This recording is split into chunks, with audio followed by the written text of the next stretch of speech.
laggy. So we'll see if that, okay, I think we are live. So, Awesome. all right. Hey, Ruby Gold Diggers. Happy Thursday. Hope you're all doing well. I am live here today with our Chrystal Mueller. You've probably been seeing Chrystal a little bit more in our Ruby Gold Diggers team group. She is one of our ambassadors, and she is heading up our March engagement project. So if you haven't seen her posts, she's adding incredible value to our team group, how to have better engagement with your customers using social media tips.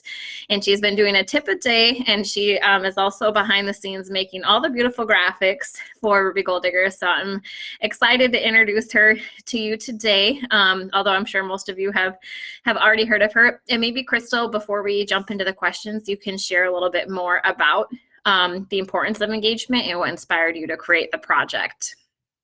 Okay, well, years ago when I started in direct sales, I was with a clothing company, and I was doing all the things. I was doing all of the IPAs, I was reaching out to people, and I was doing everything that I was supposed to do, and nothing was working. My group was dead.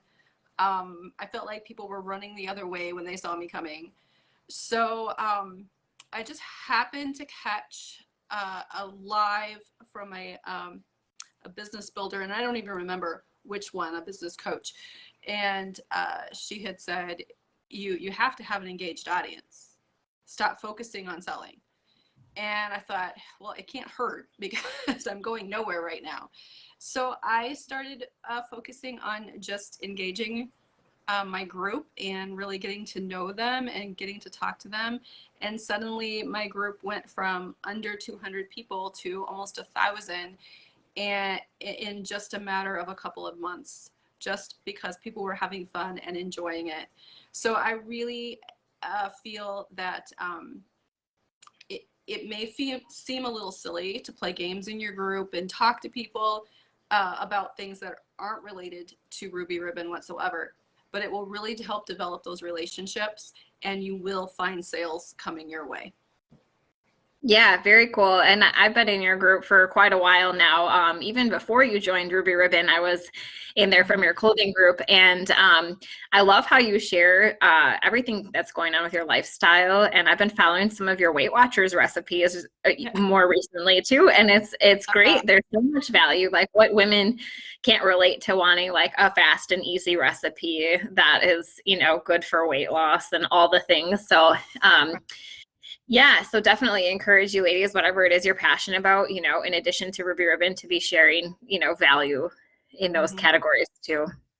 So, all right, very cool. Well, so Chrystal, we can kind of just jump right in. I would love for you to share with our team how you found Ruby Ribbon and how you are working this business alongside your otherwise very busy life.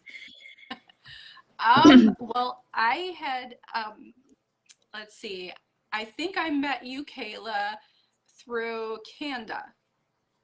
Oh, yes. Okay.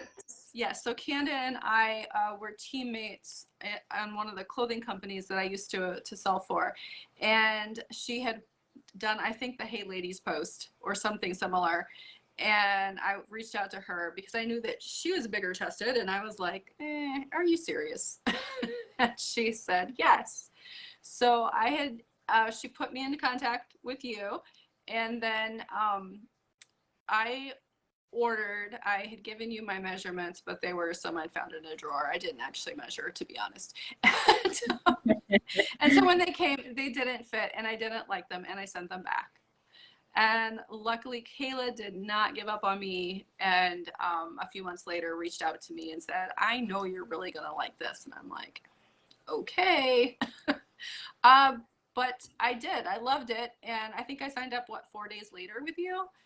So yeah, it's kind of interesting how I was like, nope, this is not going to work for me, to being where I am now.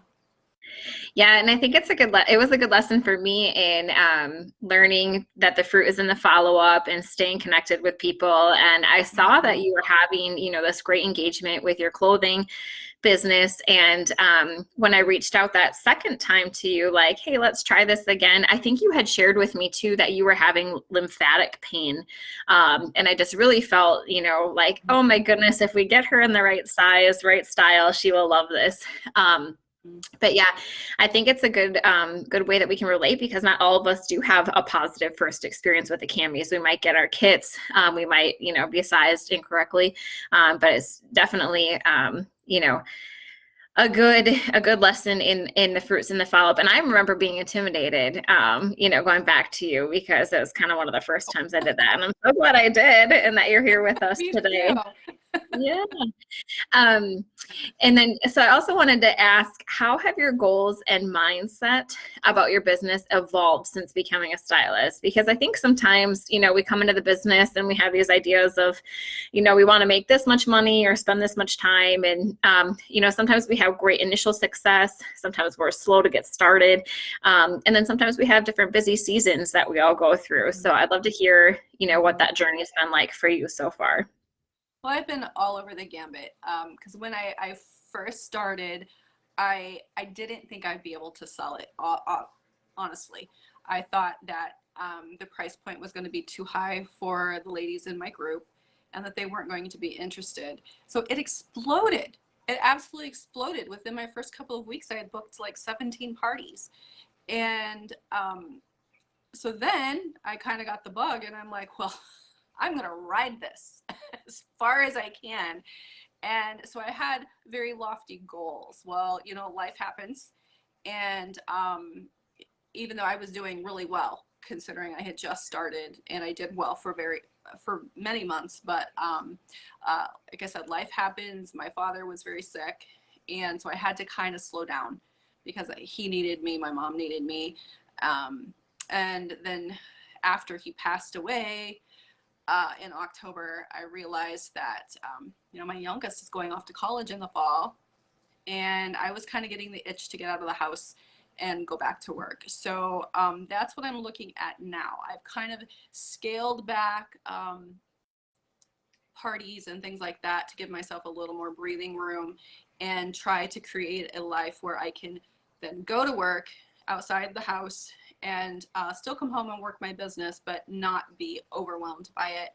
So I'm finding a good balance right now so that when I do end up going back to work, hopefully in the next couple of weeks, that it won't be overwhelming and I can still enjoy working with Ruby Ribbon.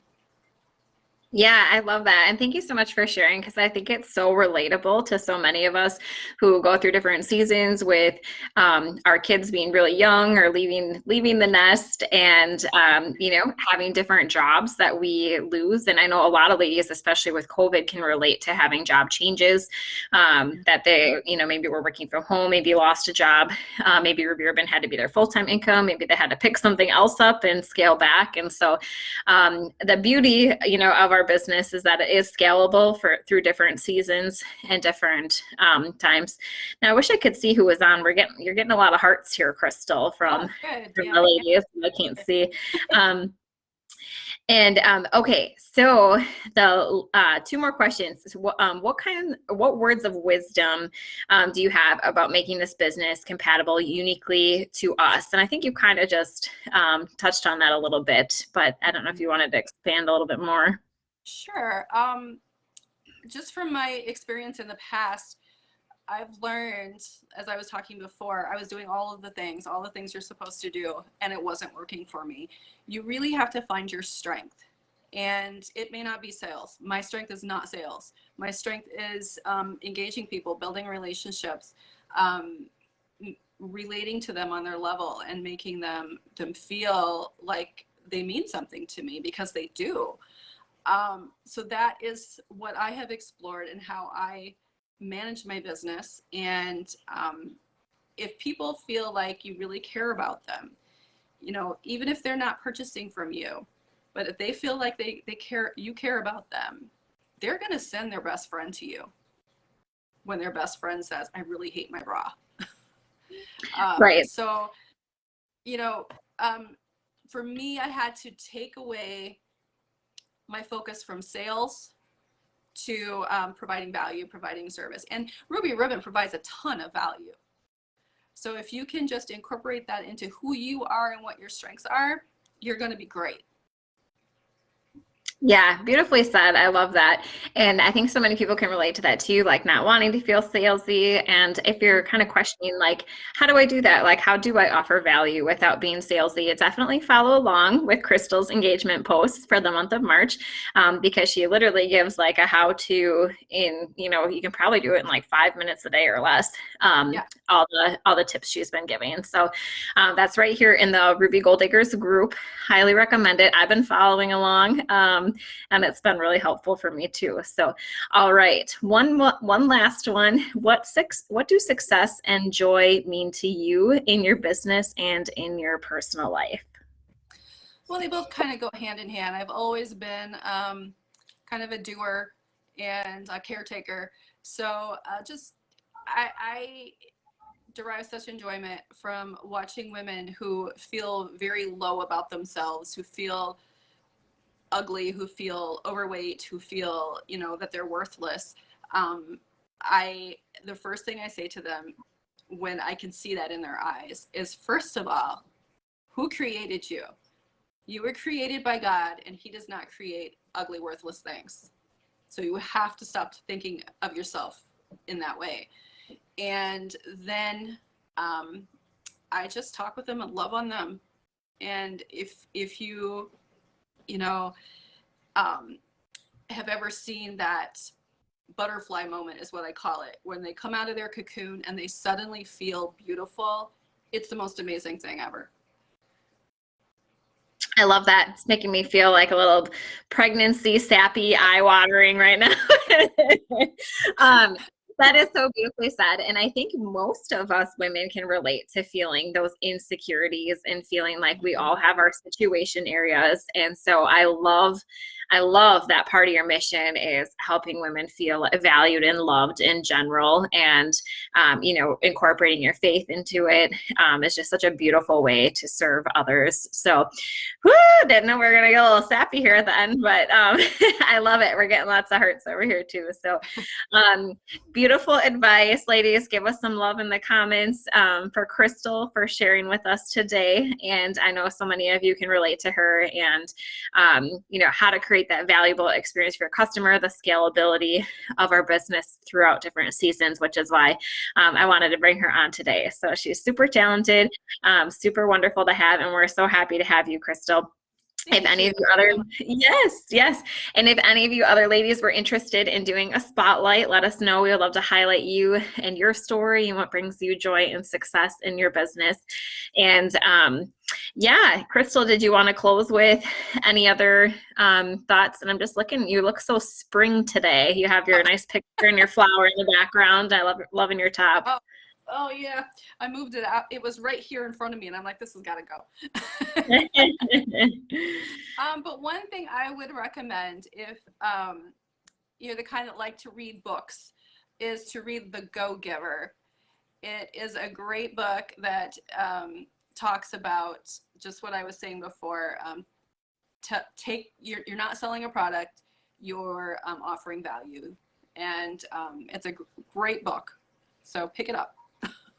I love that. I've read it too. And it's so interesting what you just shared too, like your impact, then it becomes so much more than selling a product. It's like how you're impacting and how those people you've impacted, can spread and just make the world a better place. So I love that book too. Very good. So, all right. Well, thank you, Chrystal, for spending some time with me this afternoon to do this interview. Thank you, ladies, who are watching. If you watch the replay, let us know and give Chrystal some love in the comments. So happy Thursday, ladies.